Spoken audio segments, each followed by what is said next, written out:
Hello there, my name is Thomas and welcome to this very special episode of the podcast British Culture, Albion Never Dies. The episode is P is for Prince of Wales, and it's special because I'm joined by Mr. Matt Spaiser, the co-author of From Tailors with Love, an evolution of menswear through the Bond films. You may also know him from the website bondsuits.com, and it was a very unusual foray that he once made outside of the Bond canon to look at the clothing of the Prince of Wales, the former one, better known as the Duke of Windsor. We'll be going into that very, very shortly. His co-author, Pete Brooker, previously contributed to L is for London, giving us a slice of life of that great metropolis. But here, as I said, we've got a full interview with Matt Spaiser, and as I say, it'll come up very, very soon.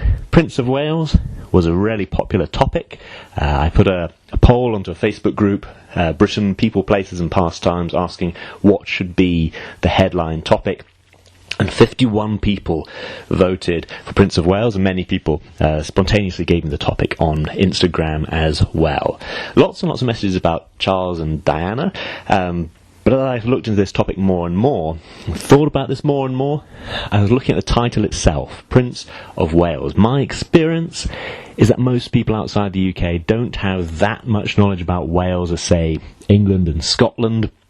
Then I was thinking, who's listening? If you're wondering who's listening, about 1/3 of the listeners are in the USA, about 1/3 in the UK, but the remaining third is scattered through about 25 other countries and territories, Germany, Italy, Hong Kong, and a great variety of others. I must say at this point, thank you very, very, very much to Milana241, who on iTunes gave me a 5-star review, saying, gorgeous podcast about culture. This is the most marvellous podcast on British culture. And she gives some more details. She was listening to a podcast episode where I did a deep dive into British culture as viewed from Fuzhou. That was with Kane there in Fuzhou.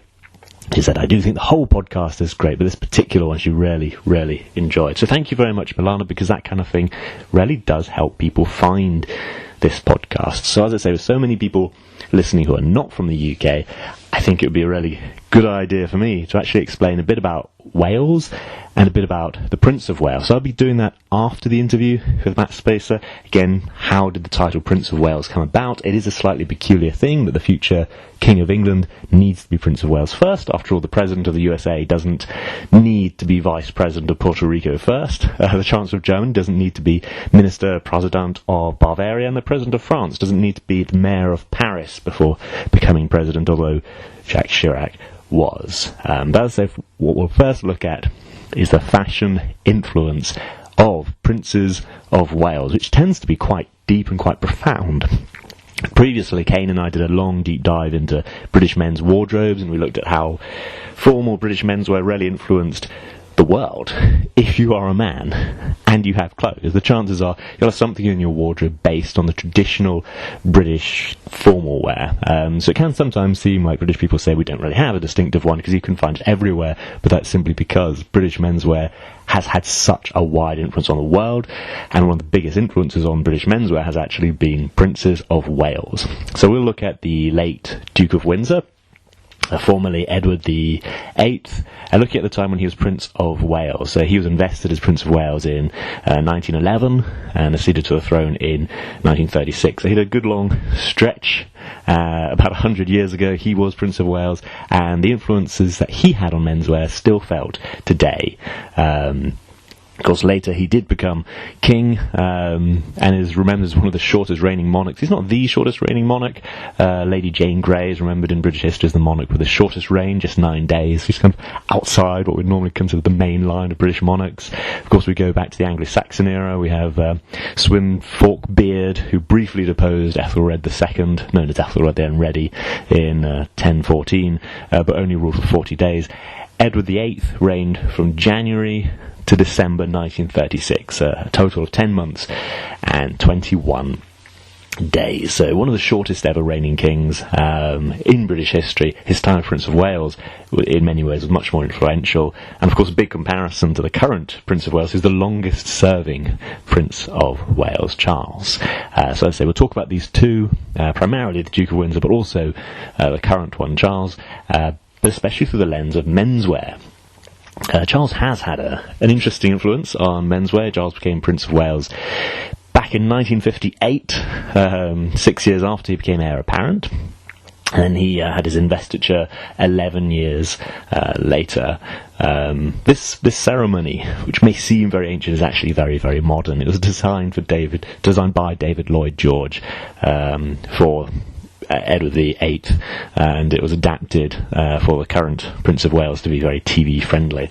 So forget the pomp, the pageantry. Facebook Jenny just suggested pageantry as the topic for today. We will talk about fashion. One of the first things that Charles did when he got the ability to issue a royal warrant was he gave it to Turnbull and Asser. Just on the royal warrant, that's where you get the symbol of the prince, and it says by appointment to HRH and so on, and it's really a mark of quality. So before you have Trading Standards Authority, how do you know if something is good quality, if it's safe, if it's worth the money, and having the stamp of approval from the monarch or a senior prince was the way that you could tell, oh, this is worth it. Now it often means that it's not just good quality, but they have, say, good conditions for the workers, or it's good for the environment. It's a broader stamp of approval. The first one that Prince Charles ever gave was to Turnbull and Asser, the shirt maker and tie maker, back in 1980, and so we do touch on that. That's the reason why. So, ladies and gentlemen, it is my great pleasure to introduce Mr. Matt Spaiser. I'll just quickly say there are some issues with the audio early on, but they do fade away, and after that you just have the occasional odd noises of New York City in the background, the city that never sleeps. Please do enjoy my interview with Mr. Matt Spaiser. Matt Spaiser, thank you very, very much for joining me. Yeah, thank you for having me here. So you have the blog bondsuits.com, which is a frighteningly addictive blog to follow. Every week you write about menswear, normally from a James Bond perspective, but you did a really cool article on the Queen's uncle a little while ago and his influence on British menswear, Edward VIII. Would you like to tell us a little bit about how did the Queen's uncle influence menswear? Well, I think that he started wearing just different fashions from what the current king was wearing, and he definitely dressed down more than his predecessors. I think, it does seem to be a thing that princes of Wales have a strong fashion influence. I mean, all of them, going back quite a ways. His predecessor certainly had some influence in menswear. I think it was his predecessor, the Prince of Wales, was why we have the Prince of Wales check. That's what the Glen check is often called, the Prince of Wales check. It has a few different names, doesn't it? The Glen Urquhart check, the Glen check, the Prince of Wales check. Explaining for some listeners might not know exactly what it is. Well, it's a very classic pattern of I don't know. It's so hard to describe that kind of pattern, but it's a kind of a sort of plaid. It has a section that it's a houndstooth check, then finer checked sections made up of basically 4 different small patterns, and it's just something that men have been wearing in their tailoring for well over a century. I don't know, long or more. I don't know how far it goes back, but it goes back at least 150 years. All right, and so what we're really seeing with the Queen's uncle is him popularising something rather than inventing something himself, right? Yeah, well, it was it was the former Prince of Wales. Yeah. So he was the one, I believe, who popularised the Glen Urquhart check and maybe the Prince of Wales check. But the Queen's uncle, as you call him, he was very fond of that check as well. So I think, and Prince Charles will certainly wear it. So it's certainly something that Princes of Wales like to wear. Yeah. But I think when people are the Prince of Wales, they tend to they're younger men in general. I guess our current Prince of Wales is Prince of Wales for an extremely long time, so he's no longer young. But many of them as younger men were very influential in their fashions. I think because they were young as opposed to the older kings, they people took they took their advice and they followed what they wore.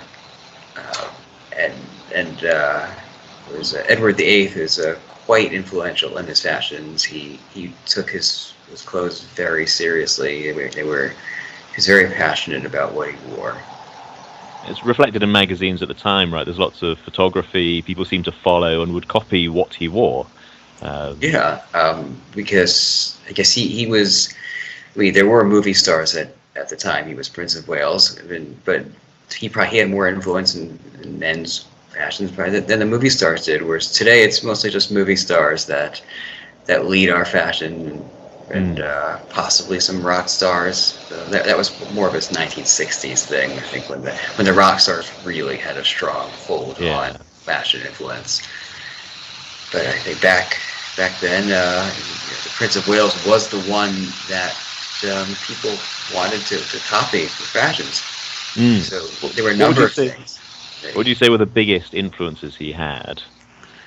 I think for black tie, I think he's credited with a lot of the changes in black tie back in the 30s. Things like, he came up with midnight blue for evening wear. I think it was originally for his tailcoat.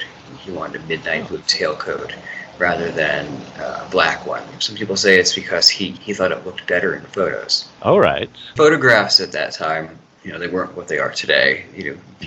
They couldn't manipulate them. They didn't have Lightroom to kind of boost the contrast and to bring out the details. And I think he felt that the midnight blue, you could see more of the detail in it. It might have looked more, could have looked darker. I mean, it's midnight blue and black and many just vivid colors in black and white photography. They look dark. So, I don't think he had any color photography back in the 30s, at least not regularly. Yeah, not in the magazines that are being circulated around. No. Right? So. No, but people also say that midnight blue looks blacker than black under artificial light, because especially when nowadays we have all kinds of new light that's very cool toned, but candlelight and traditional light bulbs are very yellow. So when you have the black clothing under yellow light, the black turns a bit brown, green, whereas the midnight blue, under that yellowish light, orangey light, it will really pull more black. All right. So that's something that people still wear today. I mean, in the past decade, midnight blue dinner suits have really been very popular, and this really does go back to the Prince of Wales in the 1930s. And that's why some people like midnight blue. I'd say it's become more popular than ever. For a long time, it was generally just something that very high-end brands or bespoke tailors did. It's interesting you mentioned the different lightings, because right in the 20s and 30s, that was a big time of questioning. Should it be gas lamps? Should it be candles? Should it be electricity? So all those different forms were competing at the time. Yeah, I know that with traditional light bulbs, they've always been very. The incandescent light bulbs are very yellow. The Edison light bulbs, the really old-fashioned kind, are rather orange. Nowadays, our fluorescent lights are very cool. Yeah, I think I went to a tailor and I was looking to have a midnight blue dinner suit made, and when she pulled out the material, by itself it was hard to tell it wasn't black. It was only next to a black material you could rarely pick out the difference. Right. And that was under, I think, fluorescent lights, right? So quite a harsh light. Yeah, it's with evening wear, it's meant to be worn at night. In the summertime you'll see it under daylight, but the lighting, the sun, becomes a warmer tone in the evening. Even in the summer evening, the sun changes color. So you're always going to see that the midnight blue under a warmer light, whether it's artificial or the summer's evening sun. So it will always look. It shouldn't look like a bright blue. It should look more black. Right. And the reason it really picks out the details, I understand, is if you have black silk facings or things like that, it helps them kind of stand out, a tiny bit of contrast. Is that right? Yeah, sometimes people do the black silk facing, sometimes they do a midnight blue facing. All right. It's I'm not sure if one is more traditional than the other, but if you look at any of the British trimmings books, if you go to Bernstein and Banley's or R.J. Weldon, they classic places to get facings in the UK. They offer them all in black and midnight blue. I see. Oh, that's really good to know. So, the Prince of Wales influenced formal wear. He also influenced, for some people, ties. There's a bit of an indirect influence there, right? Well, even with the formal wear, so with black tie, he had another influence with that, and it was the soft colored shirts, the soft shirts. Oh, right. Yeah, the soft shirts that replaced the stiff collars for black tie. Are we talking about wingtip versus turned down, or is it the hardness of the collar? Pretty much. No, it comes down mostly to that. But the earliest days of black tie, the collars weren't even wing collars. They just stood up. They might have turned out a bit at the points, but they aren't like what we think of as just the wings that fold down. Although that was a thing by the 1920s, and men were wearing those. So they were very stiff collars. The front of the shirt was stiff. It was just starched, very heavily starched. I think they used the studs to fasten the front of the stiff shirts. Yeah. And then the Prince of Wales, I don't know if it was his choice, or he certainly popularized it in the 1930s, and he started wearing shirts with a soft turned down collar, just kind of like the shirts that we wear with our suits today.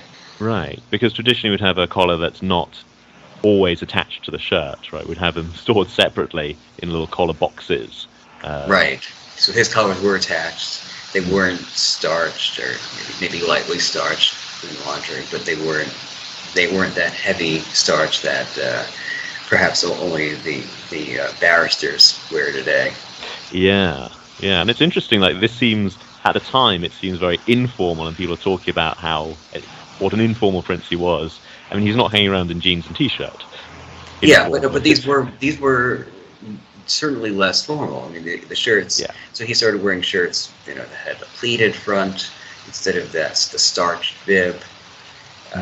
His shirts would have buttons on the front, not studs, and things that things that were just a bit.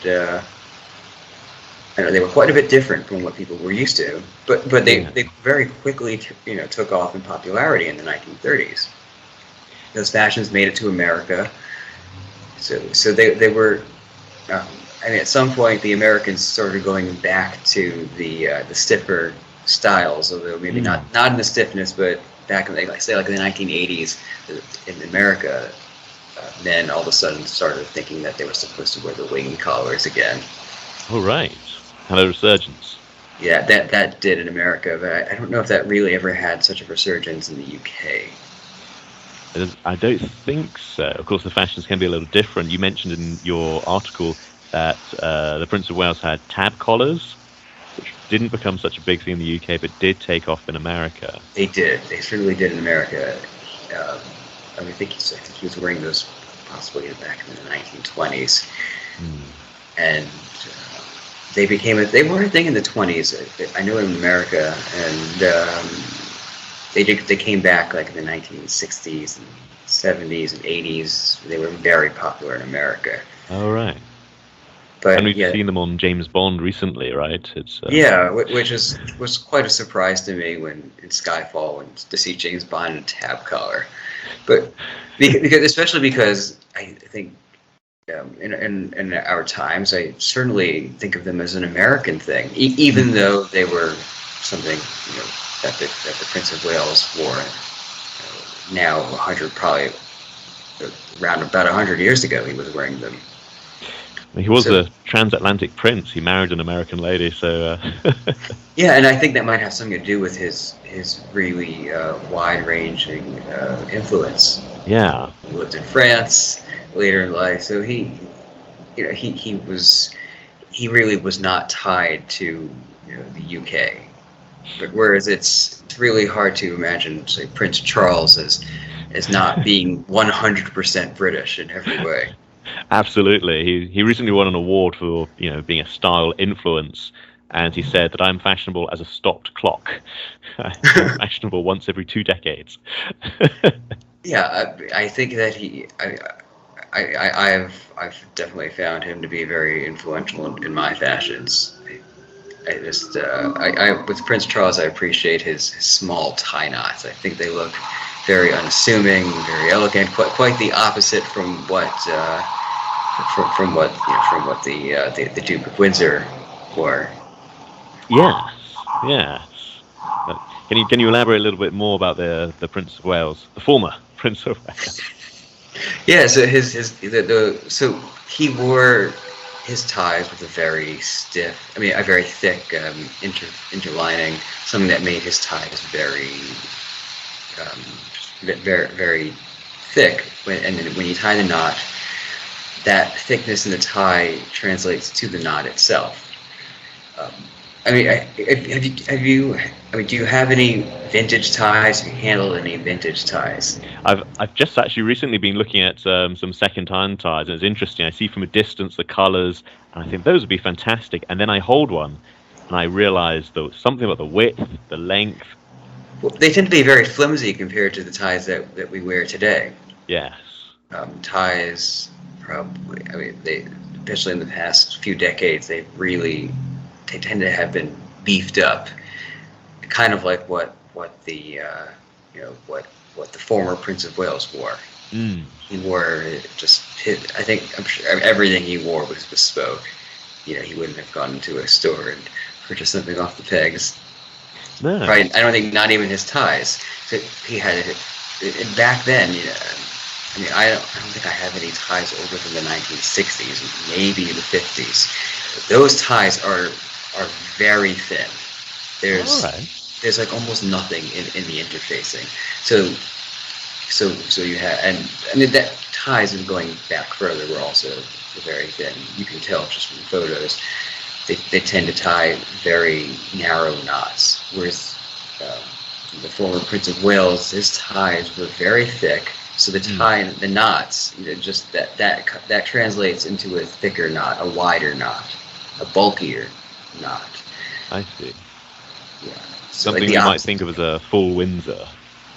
Right. And people started tying, I think someone came up with what is now known as the full Windsor knot to mimic the look of I guess the Duke of Windsor's knots. Because I'm sure named after the Duke of Windsor, but he didn't use that because he had very thick ties. Whereas the Windsor knot makes a wide knot to mimic that look. I see. A few years ago, I got a tie from Turnbull and Asser, and I was surprised what a thick, heavy tie it was. And I was wondering if that's because that used to be more traditional compared to some more recent ties. No, Turnbull and Asser, they use both very thick silks. A lot of the silks are very thick. They have a lot of body. They like to use these fancy jacquard silks, and they have a lot woven into them. So the silk is very thick, and then underneath that they use an interlining that is also very thick. So you end up getting a wide knot, kind of like what the Duke of Windsor wore. Mm. And you would tie a 4-in-hand knot with a modern Turnbull and Asser tie, and you get that thickness. But I have some vintage Turnbull and Asser ties, and they do not tie. They're not as thick. They were not as thick then as they are now. Oh, that's really interesting. I think my design comes from the 90s, so. Yeah, they were thick then. I have a few from the 70s, and they were not as thick in the 70s. Oh. They were wide, but the interlinings were much thinner. So they use wool, and I think it's generally wool inside of the tie to give it some weight, body. Oh, right. So that's interesting. Yeah, but the older ones They might have been more thicker than the typical tie of the era, but they were much thinner than they are now. I see. I see. And that obviously influences the knot. Um, Yeah, it influences the knot. I mean, the knot is influenced both by the thickness of the interlining and the width of the tie. So, like a lot of ties, it's the width in the area where the tie is knotted is matters, because you can have ties that taper more. Like say like with Prince Charles, so his ties are very narrow in the knot area. So the knots are very short in length. They don't extend very far, like down to his chest. Right. They're very short. The ties are short, like in like the height of the knot, because they're narrow in that area. And I think his ties are also fairly light. The interfacings inside of his ties are also very light. Right. So the knot ends up being narrower in width. I see. So, it always looks really classic when I look at him. Yeah, the colours pop. Yeah, I'm not sure if his ties are all from Trimble and Asser. I'm sure they are all bespoke ties. Definitely good quality. Oh yes, I mean they stay knotted very nicely, and that's the mark of a good quality tie, is that the knot stays tight throughout the day. Whereas when you wear a cheap tie, the knots I definitely find they loosen up. They don't stay as tight. I'm not sure exactly what does it. If it's in the silk, if it's in the interlining, if it's in the way that it's all stitched together. It's probably all of those things that make a tie really stay knotted really well. They are surprisingly complex once you look at the breakdown of a tie, all the different elements that just make what seems like a really simple garment. But yeah, it's like, so when you compare Prince Charles with the Duke of Windsor, and you look at their knots, I think they are using the same knot to make to make the tie, and it's just the way the ties are made are just so different that you get such a different result. Yeah, and that change of clothes over time, I know something else you've written about is a change, for example, of gentlemen's suits and the weight of the cloth and how that changes the drape and so on. Drape and so on. So I believe that the former Prince of Wales was famous for having a very full cut for his suits. Yeah, he used a tailor named Schulte, who made these. Well, he made the jackets of his suits in a very full cut, a drape cut, and that's something that he was very much associated with. And Prince Charles, he's famously used Anderson and Shepherd as his tailor, who actually is a disciple, very similar type of fullness in the cut. Something that I've heard the British associate more with Americans, and it's a more of an American. It's what Americans often think of when they think of British tailoring. They think of what the royalty has worn. They think of what our current Prince of Wales and the former Prince of Wales wore, and their tailoring. And I've heard from British people that that generally when they think of their like Savile Row tailoring, think of the more structured tailors like Eaves and Hawkes and Huntsman, and Deege and Skinner. That those are really what they think of in Britain as their British style, and whereas the Americans all go to Anderson and Shepherd. I don't know if the Duke of Windsor started this. As you said, she told me, because he married an American, he might have had some extra influence over American style. But he also went to. He only had Schulte make the jackets of his suits. He took the cloth to America to have trousers made with belt loops. That's interesting. Yeah, so he had different tailors make the jacket and the trousers, because I think the tailors in England wouldn't make trousers with belt loops. And he didn't want to wear braces. Huh. He preferred a belt. I'm not sure how much side adjusters were a thing pre-war. They certainly became a thing by the 1950s. Very popular by then. but I think it probably took even longer for the British tailors to put belt loops in their trousers. I mean, by the 60s, belt loops are very common with several row tailors. I know that. But before then, I think for his whole life, for much of his life, especially in the later years, the Duke of Windsor would have an American tailor in New York, I believe, make his trousers. It's really interesting to have your jacket made by one tailor and trousers by another. Yeah, I mean the trousers were still they had the full cut to match the jacket. Obviously the trousers and the jacket need to have the same relative fullness, so they look like they're part of the same garment. A suit is supposed to look like one garment, even though it's made with multiple pieces.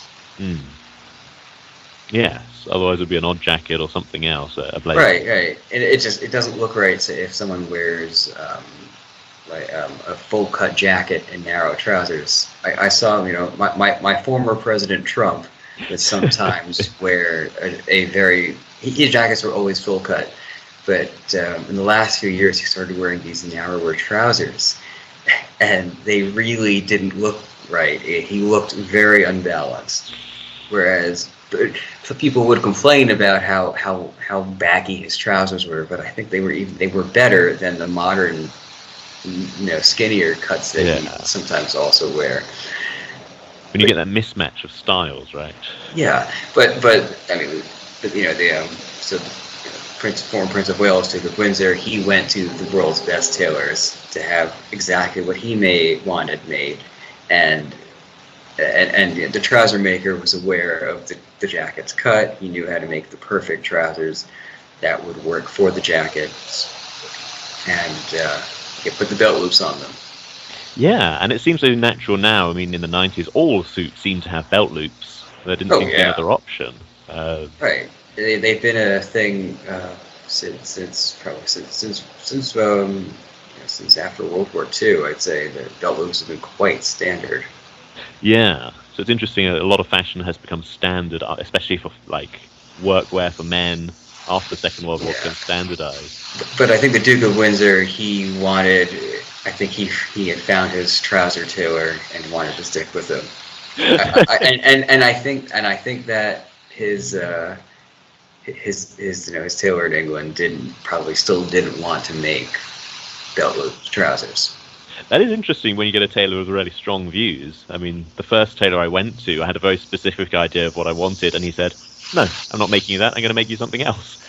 I was quite taken aback. And that can be the sign of a very good tailor who knows what they like and who knows what they think will work best for you.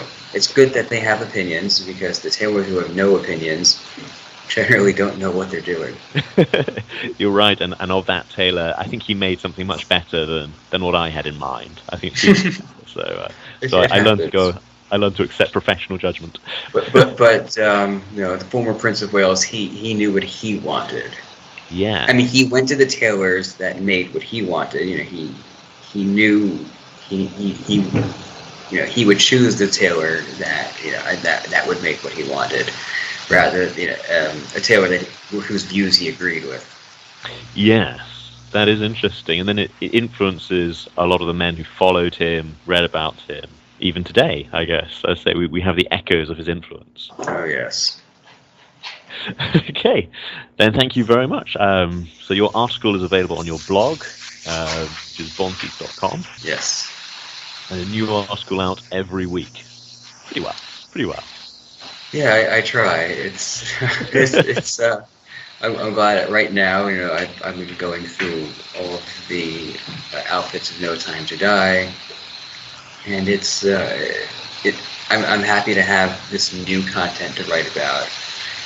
But meanwhile, I'm also coming up with other ideas of other things to write about.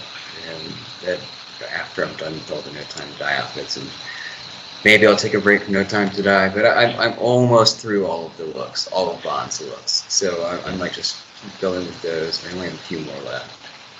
And this is one of the films with the least tailored looks, right? It's right. It's it still has more tailored looks than You Only Live Twice and License to Kill. Okay. there are some Bond films with fewer tailored looks. it's to me, it's not one of the more exciting, wardrobes with Bond films.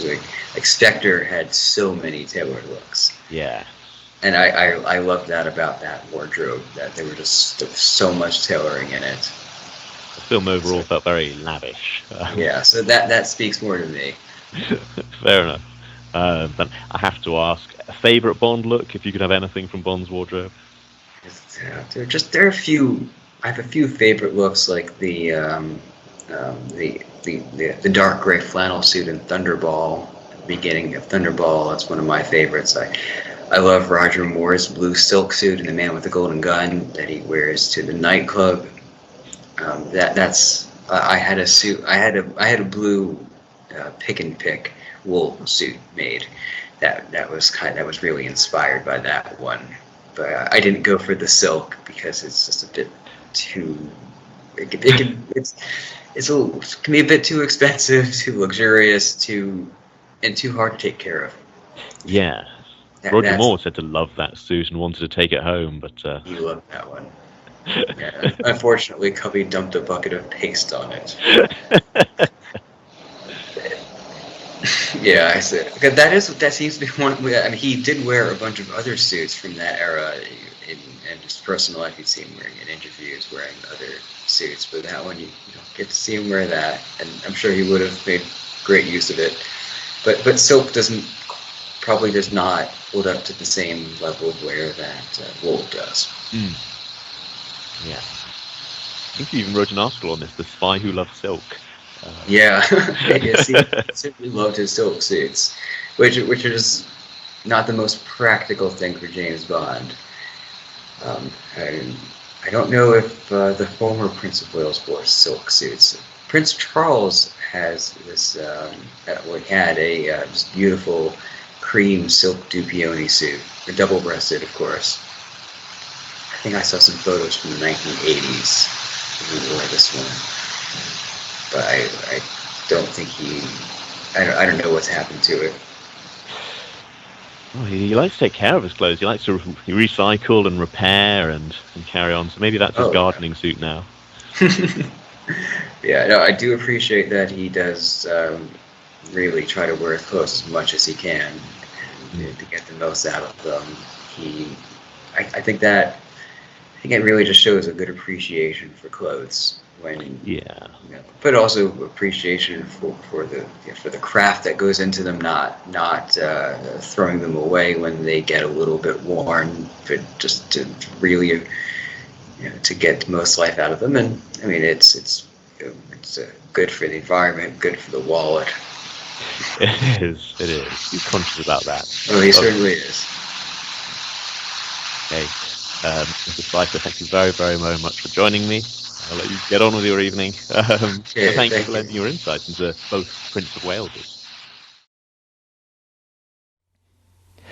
Okay, I hope you enjoyed that interview with Mr. Matt Spaiser. You can find a link to his book in the show notes, and I really hope you found that interview as interesting and as informative as I did.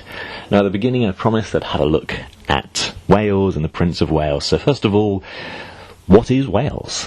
What is it? It's not a region of England. It is a separate kingdom. It's one of the 4 kingdoms that make up the United Kingdom: England, Scotland, Wales, and Northern Ireland, of course. Wales has a long history. Homo sapiens arrived in Wales around 31,000 BC, and Neanderthals are thought to have lived there for, 230,000 years? But the first real documentation, like most of Britain we have, was under Roman rule. So Wales was under Roman rule. We have cities, mines, military outposts, all kinds of evidence, written and archaeological. We have kind of the idea that the locals retained very much their own language, and the Welsh language is thought to be the oldest language still spoken unchanged in Europe. And we have an idea, again, from the Romans that even back then there was kind of a north-south divide between the Welsh. That they were all separate tribes initially, and then kind of came together partly under the Romans. I say the Romans gave some kind of focus to their culture, but what they really gave their culture its unique identity was after the Romans left. The Romans left the British Isles as Rome itself came under threat from Goths and Visigoths and so on. And so the British Isles became vulnerable to attacks from the Angles, the Saxons, but they largely settled in what is now England, and the Welsh in their mountains remain distinct. So that big difference between England and Wales really starts around the 5th, the 6th century, and the Welsh themselves seem very divided. Again, it's a mountainous country. That's something you often find in mountainous regions like, say, the Balkans. They have very distinct local identities rather than a national identity. In what is now England, the Angles and the Saxons competed over their major kingdoms, Mercia and Anglia and so on, and they described themselves as kings, whilst the Welsh rulers would style themselves more as princes in their valleys and in their mountains. So there was a distinct culture in Wales as opposed to England. There have been kings of Wales. Griffith ap Llywelyn, sometimes referred to as the last king of Wales. So he was king from 1055 to 1063, and kind of was last in the long line of paramount rulers among the insular Britons. So those who really retained that Roman culture, or that separate culture from the Anglo-Saxons. Some people may think that Griffith ap Llywelyn was the only ruler to truly rule over the independent Britons, as by this time Wales was the only part of Britain kind of under Britannic rule as opposed to Anglo-Saxon rule. So again, it was the last kind of kingdom of Wales.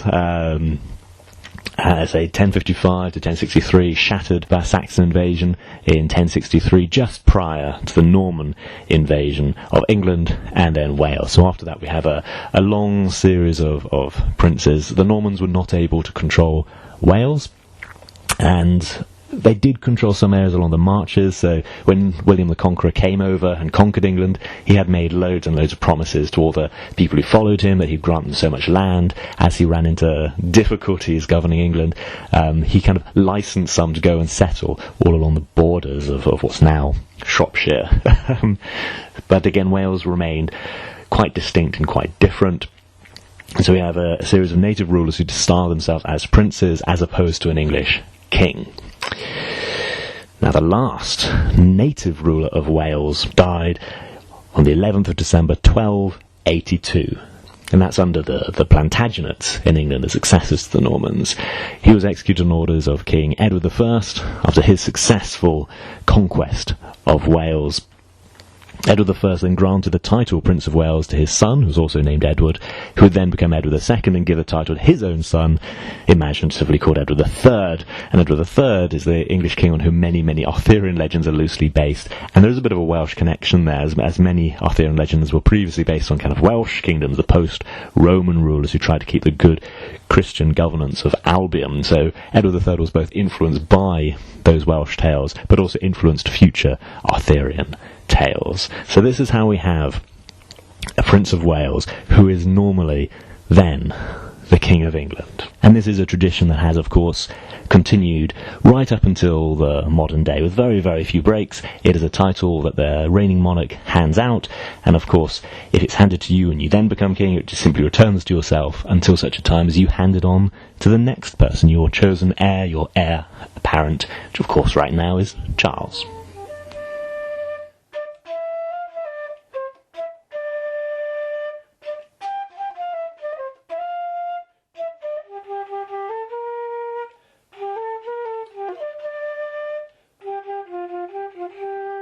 The P could be for Prince of Wales, it could also be for Plantagenets. The family held the English throne from 1154, from the accession of Henry II at the end of the Anarchy Crisis, to 1485, when Richard III died in battle. It's an interesting period of medieval history. Under their rule, England was completely transformed. Kings were often forced to negotiate compromises after repeated rebellions. Of course, from that we get the Magna Carta.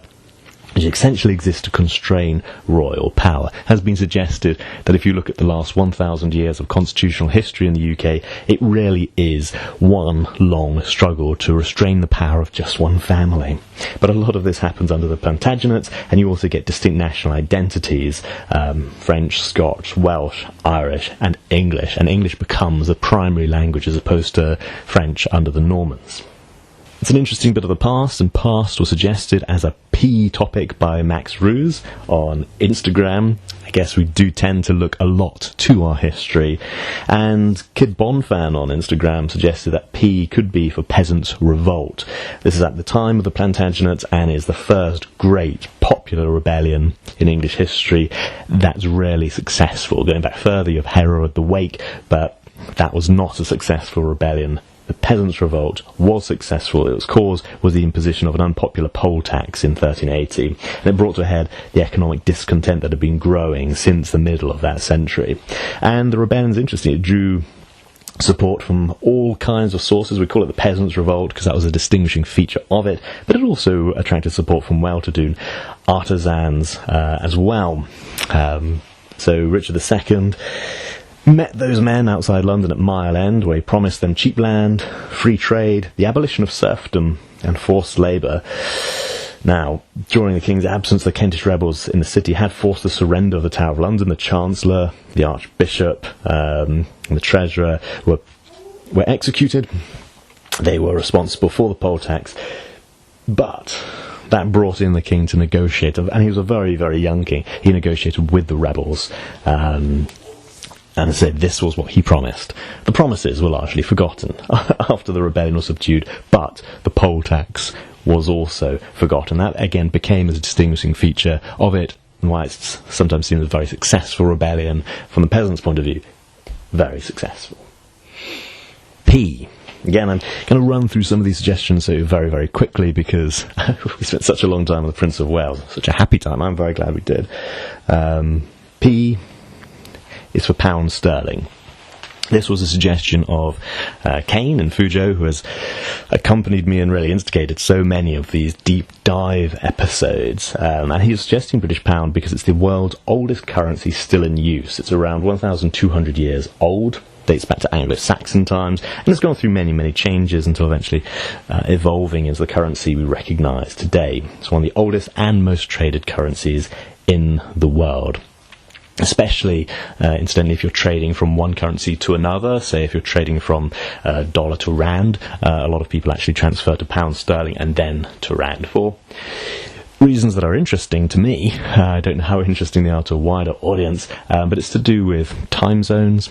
London happens to be in a perfect time zone to catch the end of day Asian trade, the beginning of American trade, and of course European trade.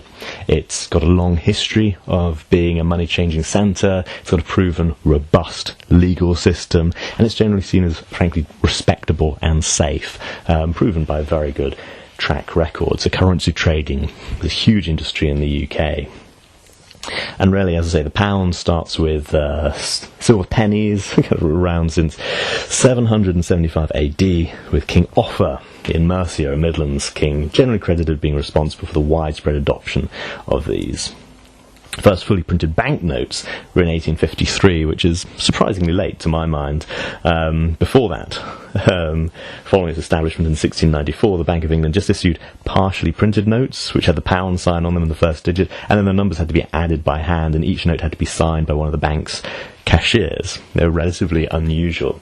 Of course, today's banknotes have developed out of these original handwritten notes. I find English notes very easy to use. They're all different sizes, shapes, colours, and of course if you're blind you can feel the difference between them very, very easily. Coming to the United States, that's been a big surprise because all the notes are the same colour and they're all the same size, and I find the features less distinguishing, so it's quite easy to my mind to mix up American notes. British notes are quite varied. Like I say, I think blind people being able to use British notes much more commonly is a very, very distinguishing feature. For the coins, there is an interesting fact, which is that obviously on one side you have the king's head or the queen's head. So currently they carry the profile of Queen Elizabeth II facing right. So we expect her successor to face left, because they alternate between one and the other. And that's been a common feature for a long, long time. One monarch who broke this was the king we just talked about. Edward VIII broke tradition. He wanted to show off his side parting, so he faced the same way as his father. His brother, interestingly, then chose to face the same way, as if his brother had faced kind of correctly, in inverted commas, to kind of restore the balance. Those King Edward VIII coins are very, very, very, very rare. Now, a very good friend of mine suggested this with the important coda, you don't have to use this if, it could be too much. But I don't want to shy away from it just because it's a tricky topic. I think it's important to include a pretty wide range of topics. P is for Ian Paisley.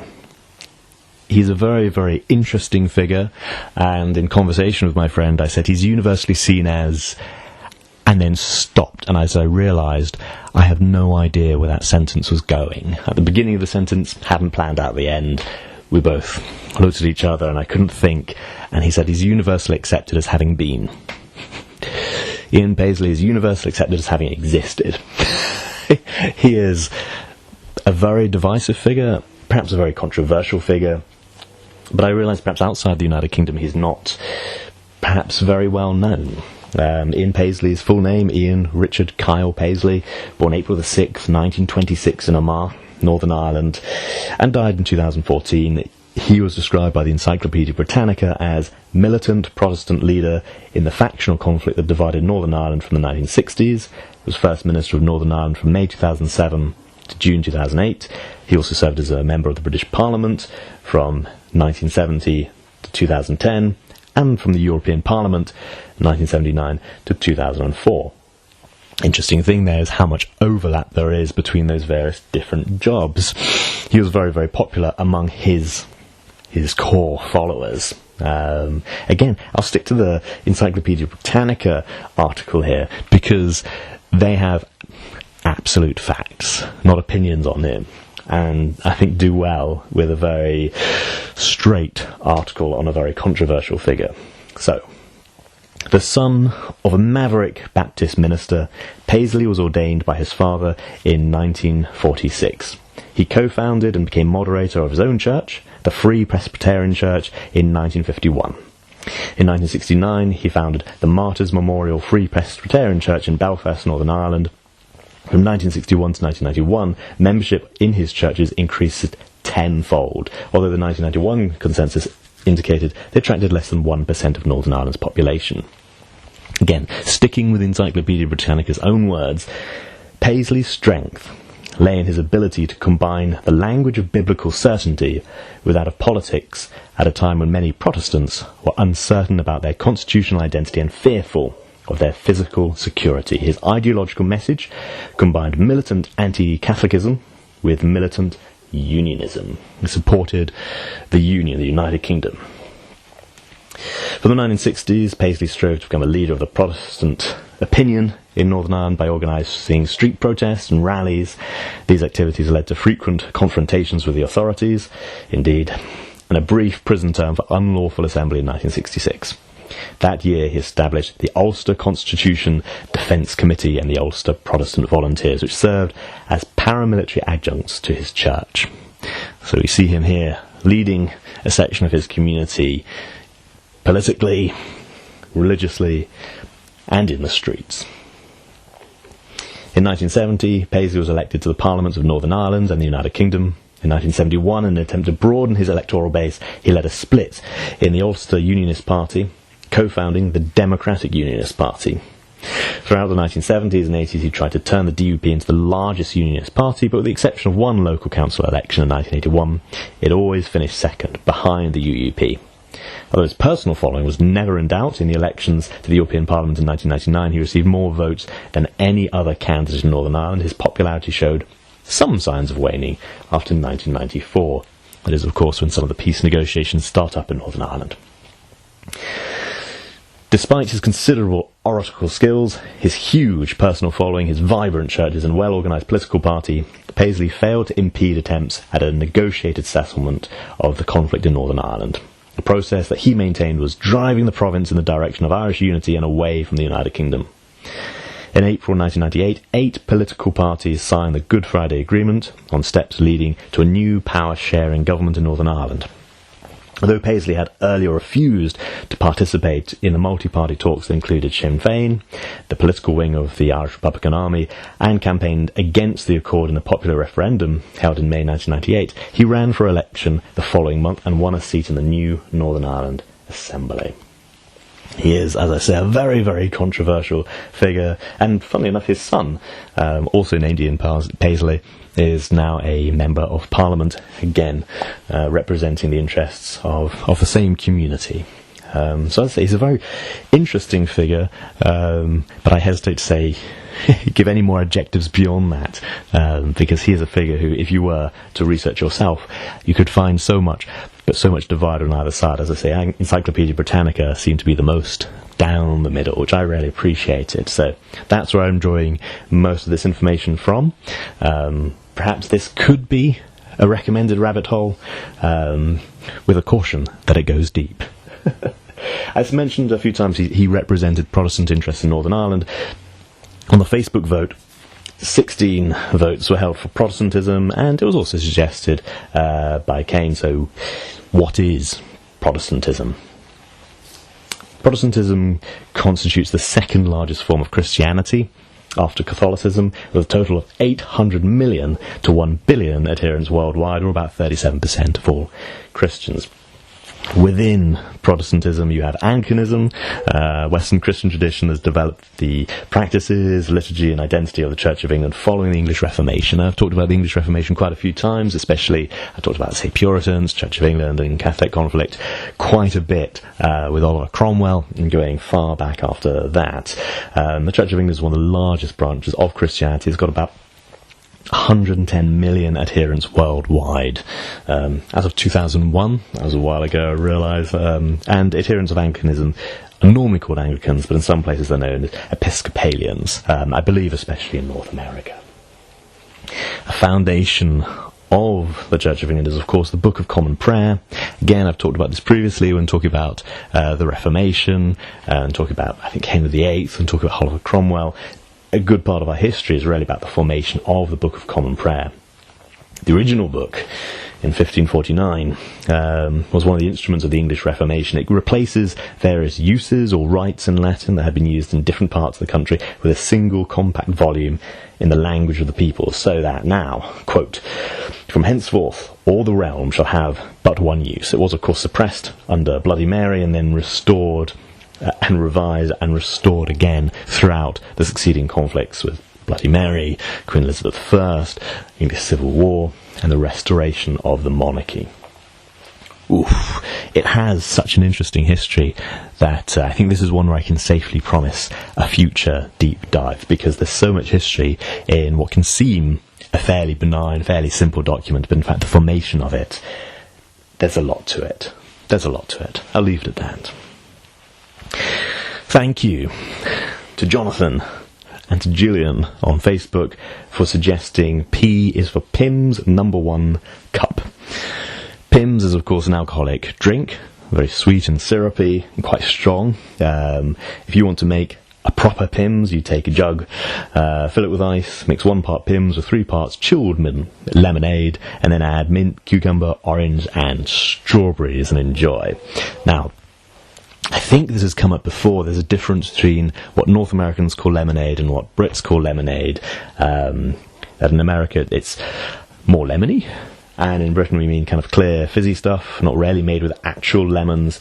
I believe making in North America lemon Pellegrino might be the right mixer rather than American lemonade. I've read that Sprite or 7-Up might be the right thing. I'm not so sure myself, but definitely all of the different fruit.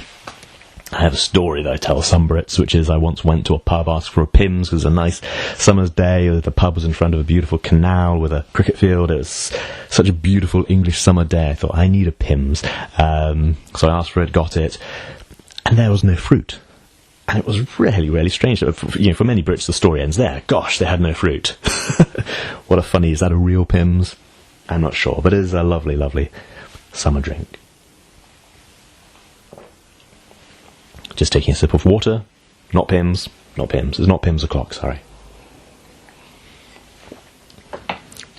Now on to a topic that I've been talking to a few friends in America about, politics. So let's dive into it. P is for Prime Minister's question time. This seems to be a rarely unusual feature of British politics. I haven't come across anything in another country that's really quite the same. Once a week, the Prime Minister goes to Parliament and has a very, very raucous debate with Parliament. 650 members of Parliament can ask him any question they like. It's very loud. If you agree with what he says, you say, "Roar." If you disagree with what he says, you say, "Roar." It's a very, very tense engagement. It has been very tense over the last few weeks. The current Prime Minister holding on to his position. Who knows how that will go. But it is confrontational. It's bringing the Prime Minister to account. I'd say it exists as a reminder to the Prime Minister that he is first among equals. He is still one of us. Perhaps this is something that you can do when he's not, the leader of the government is not head of state. With the head of state, of course, you give them all due respect as leader of the country, but a Prime Minister is head of the government, and that's something quite different. So, as I say, it is very, very confrontational. But let's first of all look at what are the rules. Are there any rules? Because you can watch this on television, you can watch this on YouTube, it exists, there is parliamentary TV, where you can see it happening, and sometimes it can seem like there's no rules, but there are. The Prime Minister answers questions, he does argue, he answers questions from members of Parliament in the Commons every sitting Wednesday from 12 p.m. to 12:30, just half an hour. The session normally starts with a routine question from a member of Parliament about Prime Minister's engagements. This is known as an open question and means the Member of Parliament can then ask a supplementary question on any topic. Following the answer, the Member of Parliament then raises a particular issue, often one of current political significance. The Leader of the Opposition then follows this up or gives another topic, being permitted to ask a total of 6 questions. The Leader of the Opposition is the only Member of Parliament who is allowed to come back with further questions. You can question him on his answer that he's just given.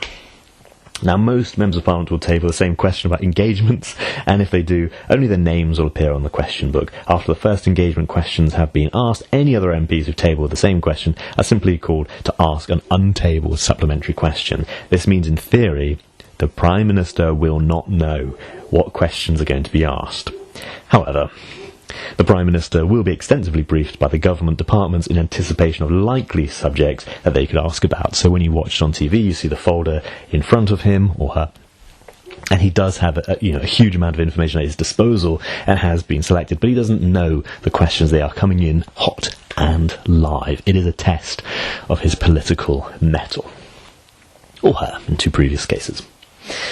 Now, I've often viewed this. I really enjoy watching it. I think it really gives a real insight into the politics of the day. So I really enjoyed it, and I'd always assumed that this was something that's been going on since time immemorial and has always been as ferocious as it is today. It seemed almost like a vestige of an angrier time in Parliament. But I've been looking this up for this podcast, and I've learned a huge amount. What I found interesting was that, Prime Ministers have answered questions, of course, for centuries. But until the 1880s, questions to the Prime Minister were treated the same as questions to any other Minister of the Crown. They'd asked without notice on days when they're available, in whatever order MPs rise up to ask them. And you can see that now when you're watching it, members of Parliament will leap to their feet at the end of an answer, hoping to be called upon. But in 1881, fixed time limits for questions were introduced. Questions to the Prime Minister were moved to the last slot of the day because we had a Prime Minister who was 72 years old. That was Gladstone, and that was arranged that he'd come later in the day. Very considerate. 1953, when Winston Churchill, who was in his late 70s at the time, it was arranged that questions would be submitted on fixed days, Tuesdays and Thursdays back then. For those who are unaware, of course, Winston Churchill was a fantastic Prime Minister during the Second World War, then lost the election, but then came back later on in the 50s. Now, the former Speaker of the House of Commons, Selwyn Lloyd, said that the famously disorderly behaviour of members of Parliament during Prime Minister's Question Time first arose in the 70s, the 1970s. And this is due to the real personal animosity between Harold Wilson and Edward Heath. Those were two political leaders who switched places as Prime Minister. So it was due to their personal animosity. And Selwyn Lloyd said that in the past, Prime Minister's Question Time had been lively but comparatively civilised. Interestingly, Prime Ministers had often opted to transfer questions to the relevant minister. If somebody asked a question about transport, directed to the Transport Minister. Someone asked a question about education, directed to the Education Minister. This changed during the premiership of Margaret Thatcher, who chose not to transfer any questions to other members of her cabinet. This seemed right when I read it. I'd never seen this before, never heard of this before, but it felt right. There used to be a satirical show called Spitting Image, and all the politicians of the day, there were puppets that represented them, and it was just sketches. So you had one sketch where it was Margaret Thatcher at a restaurant, and the waiter comes along and says, what would you like for your main? And she said, beef, British beef. And the waiter said, what would you like for your side? And he said, potatoes, British potatoes, grown in Britain. And then the waiter says, what about the vegetables? And she points to the cabinet and says, they'll have the same. Strong leader and very, very confrontational in Parliament. Some of the Margaret Thatcher's Prime Minister's Question Times are worth a watch. This might be my recommended rabbit hole. If you haven't seen Prime Minister's Question Times, it's lively and worth watching. Tony Blair's, one of his first acts as Prime Minister was to replace the two sessions with a single session, but the two sessions would be 15 minutes. He puts it together as a single 30-minute session. And as I say, it's now on every Wednesday lunchtime. You can watch it on YouTube, you can watch it on BritBox, you can watch it, it is, a matter of public record. You can even go on Hansard and just read out the transcript. But I think it's worth watching the video.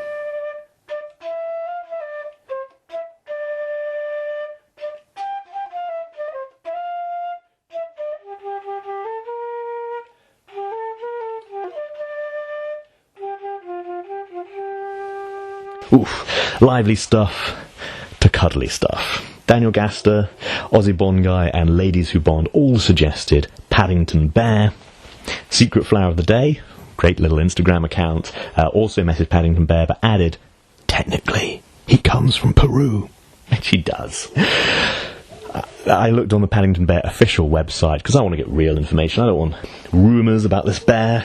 Although Paddington Bear now lives in London, he originally came from Peru, where he was brought up by his Aunt Lucy after he was orphaned following an earthquake when he was just a few weeks old. When Aunt Lucy went to live in the home for retired bears in Lima, she decided to send him to England to live. After teaching him to speak perfect English, Aunt Lucy arranged for him to stow away in a ship's lifeboat. Eventually, Paddington arrived on Paddington Station in London, where he was found by Mr. and Mrs. Brown. He was sitting on a small suitcase near the Lost Property Office, wearing nothing but an old bush hat and a label around his neck with the words, "Please look after this bear. Thank you." Unable to resist such a simple request, Mr. and Mrs. Brown took Paddington home to live with them at 32 Windsor Gardens in London, along with their two children, Jonathan and Judy, and their housekeeper, Mrs. Bird. The Browns decided to name the new member of their family Paddington after the place where he was found, although later we learned that in Peru, Paddington was called Pastuzo after his uncle. When he was found, Paddington wasn't too sure how old he was, so the Browns decided to start again at 1. They also decided he should have 2 birthdays a year, just like the Queen, so he celebrates these on the 25th of June and 25th of December. Paddington has a close friend, Mr. Gruber, who owned an antique shop in nearby Portobello Road. On most days, Paddington and Mr. Gruber share their 11s of buns and cocoa. If Paddington ever has a problem, he will almost always turn to Mr. Gruber for help and advice.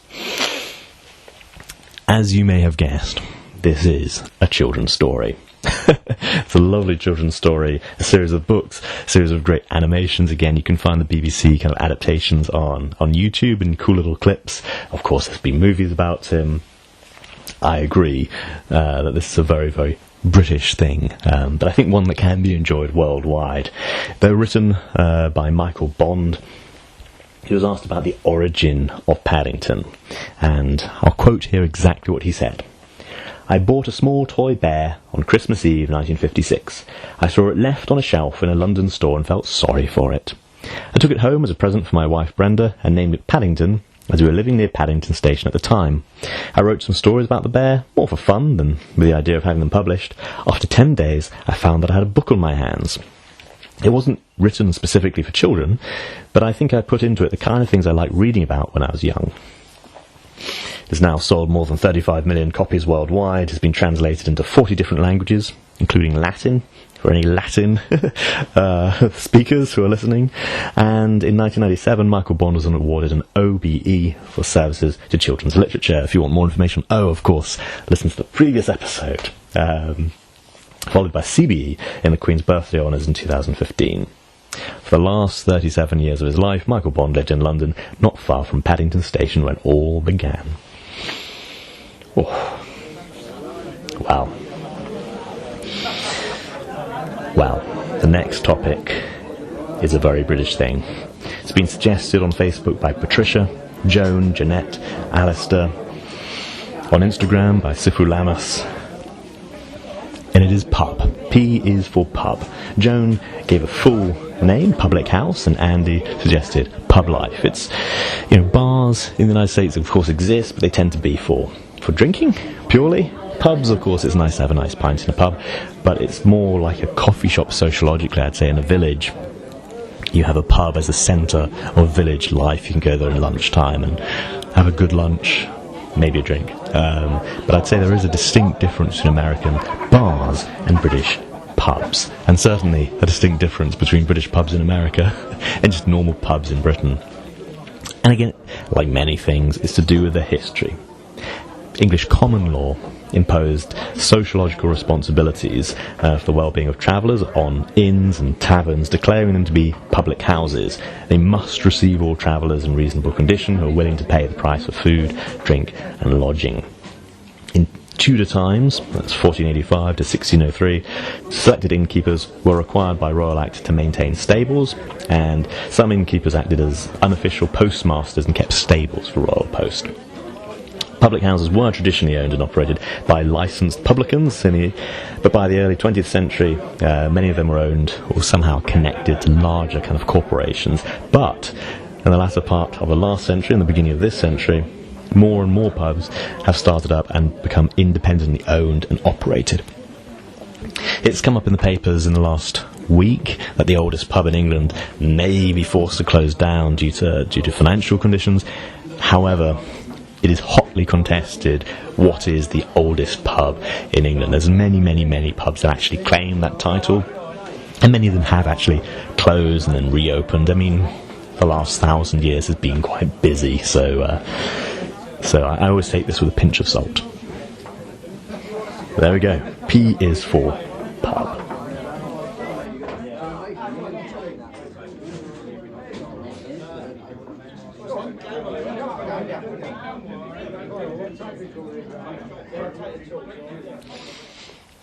This next topic, again, was an interesting one to read through the Facebook comments.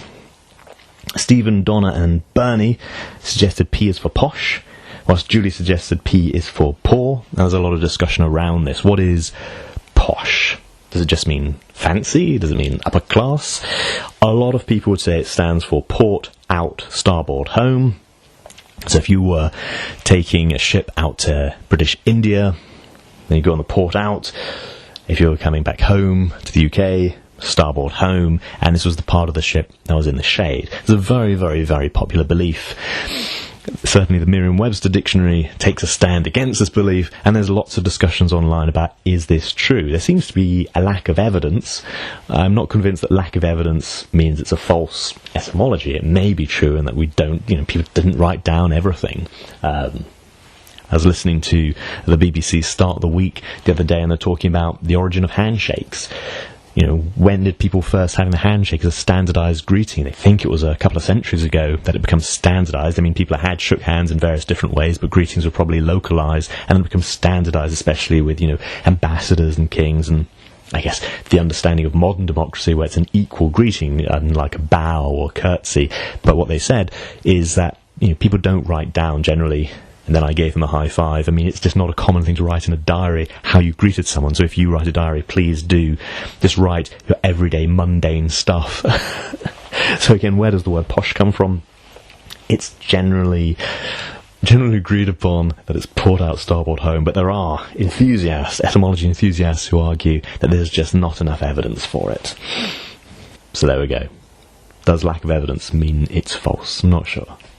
So we have posh, certainly means it's nice, and the distinction between posh and poor, I've put them together really as part of the class system. I think it's quite hard to understand the UK without reference to the class system, and I think you see it very much in English literature, in British movies. I think Agatha Christie novels often have a really interesting take on the class system, especially when you have Poirot, who is of course Belgium and therefore slightly outside the English class system, and then you have his observations upon it, and often the mysteries have kind of a full set of somebody upper class, upper middle class, middle class, lower middle class, and working class, and then just poor. So often you have all these different characteristics mixed into one of her novels. Of course, a classic movie like Zulu very much rests on the kind of professional middle class man and the aristocratic officer, and that kind of conflict, which I'd say was rarely reflected in the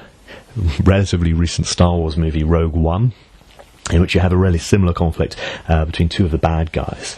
And it gets into our perception of, if you are rich, you have an obligation, you must give to others. And you can see that sometimes in warfare. In the First World War, there's terrible casualties among the upper class because they're expected to lead from the front, and indeed during the Second World War, and you see it in the war in Afghanistan. Prince Harry took part in the Falklands War, Prince Andrew, and of course in the Second World War, Queen's husband, late husband, the Duke of Edinburgh. We do put the aristocrats into the heart of conflict. But then in the day-to-day, what is the day-to-day reflection of that? And I think the 70s sitcom To the Men of Bourne is actually a really good example, starring Penelope Keith. She's actually married into an aristocratic family, embodied the aristocratic lifestyle, but then just runs out of money as a widow. So in the first episode, she's forced to leave the manor.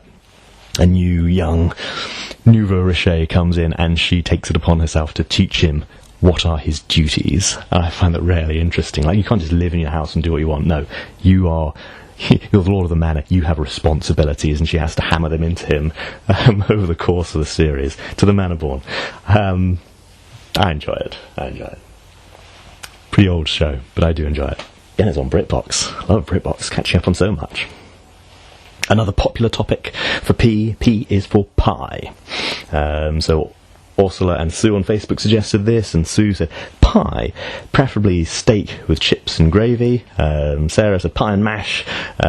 Kevin said pie and mash. Ladies Who Bond said pasty, which is like a pie. Cornish pasty, which apparently, thanks to new regulations, it must come from Cornwall if it says Cornish pasty. You can't just say Cornish style pasty or whatever. You can't just say Cornish pasty on a Cornish style pasty. It has to be from Cornwall. Very similar to several similar foods in South America, and I remember reading years ago that Cornish miners had gone to South America, and that it's thought by many people that there's Mexican foods that are thought to be derived from the Cornish pasty.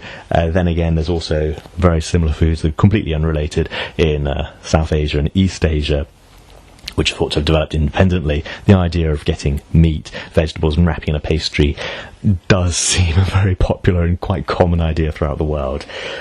If you're a James Bond fan, then maybe you've read the final James Bond book, The Man with the Golden Gun, published in 1965, and in this we know that if it's Wednesday, steak and kidney pudding is on the menu in the Secret Service canteen. It's a funny little fact that's put in. Sensible in the book. I'm not going to spoil the book for anyone currently reading through the series. There is a James Bond book club going on, and I believe The Man with the Golden Gun is the next one. Anyway, it says steak and kidney pudding. I don't feel it's a pudding. It's more like a pie. Just like a Cornish pasty, it's kind of like a pie. But yeah, definitely, there's some great pies, and very flavourful ones. I made one recently, and I'll certainly be making it again. Thank you very much on Facebook to Ollie, who suggested P is for prize fighting, brackets, pugilism, which pugilism is, of course, boxing. So yeah, in 1838, the British Pugilists Protective Association instituted new rules that spread quickly throughout Britain and the United States, first used in a championship fight in 1839, in which James Deaf Burke lost the English title to William Thompson Bendigo. So what are these rules about? They're provision for a ring of 24 feet, square, bounded by 2 ropes. That sounds familiar. When the fighter went down, the round ends. He's helped to his corner. The next round would begin 30 seconds later. Sounds familiar. Each boxer required to reach unaided a mark in the centre of the ring. Very interesting. Of course, kicking, gouging, butting with the head, all that kind of thing are declared fouls. This is interesting really because of its effect on the English language. So there's phrases like come up to scratch to meet qualifications, start from scratch, and not up to the mark. They all refer to the line that's scratched in the dirt to divide the ring. At the beginning of each round, both boxers are required to put their toes up against it to prove that they're fit for the bout. The term draw, meaning a tied score, comes from the stakes that held the rope surrounding the ring. When the match was over, the stakes were drawn out from the ground, giving the finality, it's all over. And of course, stakes also used as the basis between monetary, in the monetary meaning of the word. Early prize fights, a bag of money which would go to the winner of the bout was hung from one of the stakes, so you can have high stakes and stake money and so on. So it's interesting that pugilism has really affected English, say British English. Okay, P can also be for politeness. Now, how popular was this? On Facebook, Sue, Anne, Jenny, Kathy, Renee, Karen, Angela, and on Instagram, Elma Lingerie, who I did the book club with. She runs the podcast Dress to Kill. Hansa said please, Tamsin said proper, Jenny said pageantry, which I feel is kind of politeness, and Martin said prim and proper. It is interesting. There's lots of studies done on this. It's very hard to kind of scientifically quantify who is polite and who's not, because of course it's very, very subjective. It seems to be a British stereotype that we are very, very polite. If you walk down the street and you knock into someone, they will say sorry. Although I have to say, I sometimes wonder, is that politeness? Sometimes I think people can say sorry very passively, aggressively. But generally, I think we do like to be polite. As I say, it's one of those standard stereotypes of British people. Politeness. In fact, there's a special Wikipedia page, Stereotypes of the British, and politeness is number 1. I'll just race through some of the other suggestions. I really like this one.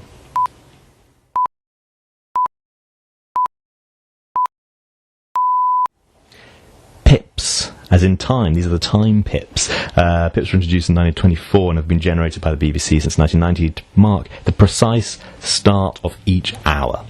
That was not a real pip, that was a generated pip that's available on Wikipedia Commons, because the real sound, of course, is very, very important for marking time. It's from an atomic clock, I believe, and again, it's just to keep perfect time. I had so many suggestions, and I say some letters just generate a lot of suggestions. On Facebook, if I'm using just a single name, it's a Facebook person. Again, I don't want to be too familiar, but I also don't want to be giving out your full details to the whole world, as I believe that's not what people are onto Facebook for. Margaret suggested pennies, pillar boxes, and Pooh, as in Winnie the Pooh. And that's interesting. We had quite a few people for Paddington, Winnie the Pooh. We had less people coming forward, just one.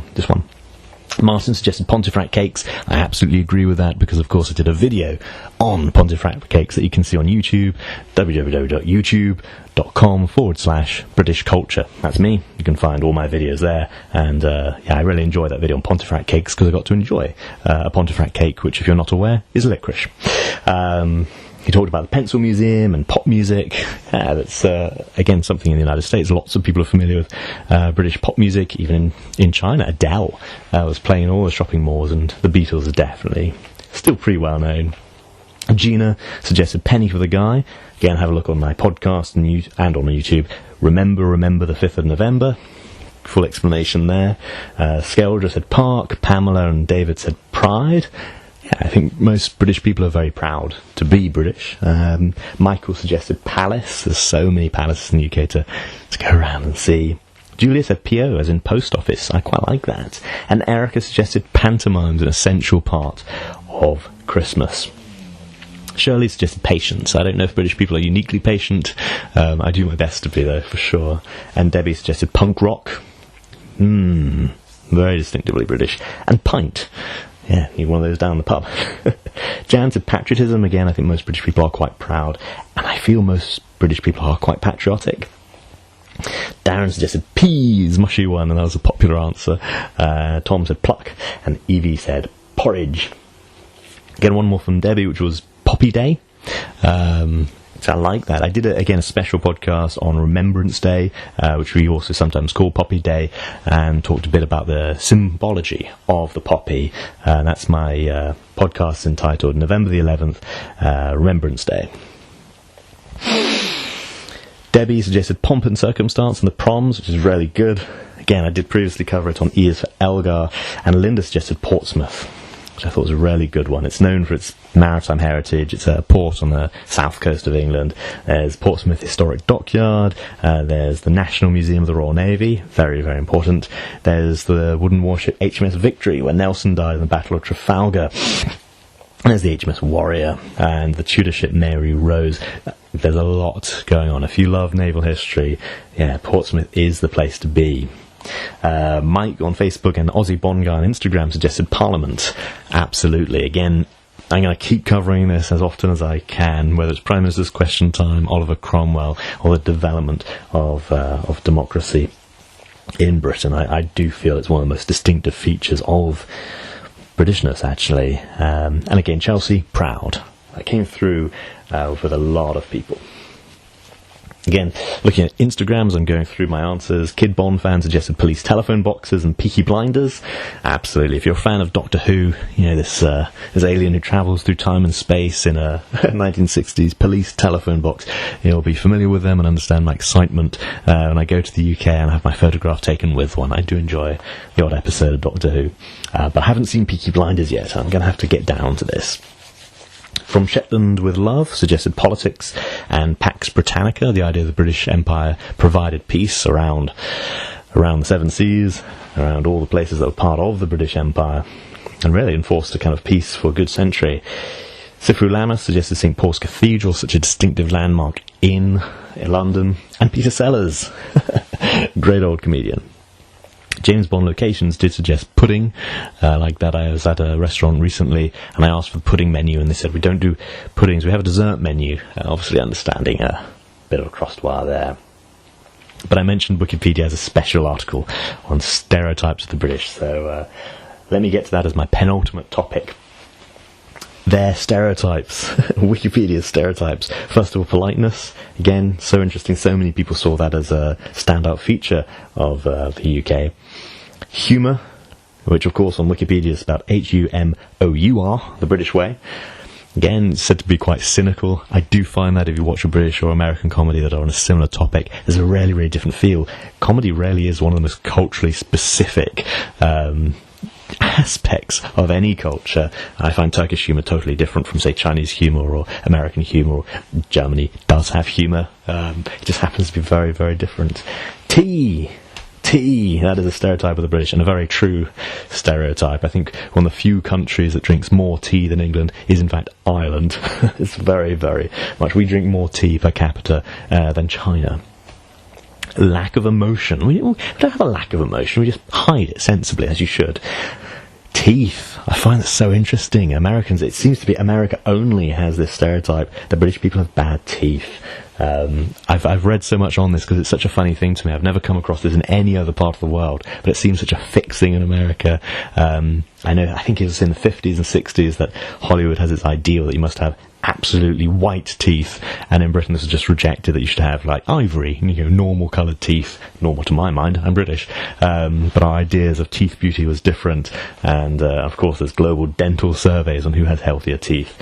You can look up the answer yourself, but I do find it interesting. It's a really American specific thing.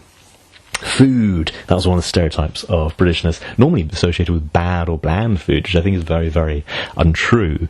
I can imagine in the 50s with, food rationing and so on, there was difficulty, but the Victorian cuisine, if you look through Mrs. Beeton's is fantastic. Absolutely fantastic. I think people confuse post-war food and post-war difficulties with that was tradition. I don't think that is. I think you can look at, say, Elizabethan cookbooks, but I'd go to Victorian cookbooks or Georgian cookbooks. There is a history of cookbooks, and it's really interesting to look into the traditional recipes and try them out. Sometimes you have to make adjustments. For example, eggs have gotten a lot bigger.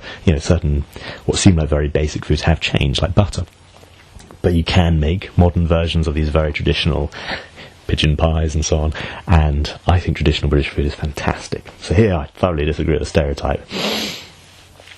Monolingualism, I think that's actually quite true. Most British people only speak English, and I think that's especially a stereotype that Europeans have of Brits, that we only speak one language. Of course, I do speak a couple, and a few more after that, but I think that is actually genuinely true. And the final stereotype on Wikipedia of the British is antisocial behaviour abroad. Badly behaved tourists. Yes, totally have to accept that. As a British resident abroad, I see tourists flying in for 2 weeks, going nuts, and then leaving, particularly in summer months in certain parts of the world. Gosh, it is a sight to see. And certainly contradicts the politeness stereotype, which is interesting. First and the last, quite contradictory. My last one was just one I really enjoyed. It kind of just stood out to me. On Facebook, Mary suggested Pwllheli. I may be saying it wrong because it's a Welsh place name. I've often felt that this alphabet of Britishness is sometimes kind of skipped Wales, so I'm very glad that it was a headline topic. I really want to be the closing here. Pwllheli, it's a small place, seaside resort in Wales, fine beach, busy market town, art galleries, and a very popular sailing and water sports centre. Apparently, I've been looking this up online, one of the best modern marinas in the UK. I really enjoyed watching the YouTube video. I'll be putting a link to that in the show notes as well. It's just really nice to see, a small, typical village. I think it's a village, maybe it's a town, I could be wrong. But you can just see you see the sailing waters, Cardigan Bay, the Irish Sea, you see the wildlife, seals, seabirds, dolphins, and it just looks like a really typical place that I might go for a weekend and just thoroughly enjoy myself away from a big city. So I just saw this on the Visit Snowdonia website, but as I say, that Snowdonia had embedded in its website it's a really nice video, and as I say, you get a view walking down the streets of these old stone houses and this beautiful modern marina, and I don't know, it's just one for my list of places to go. So thank you very much, Mary, for Pwllheli. That is my final P. Thank you very much for listening, and if you enjoyed it, please do consider also leaving a 5-star honest review on iTunes or Spotify or whichever platform you're listening on. And again, thank you for listening.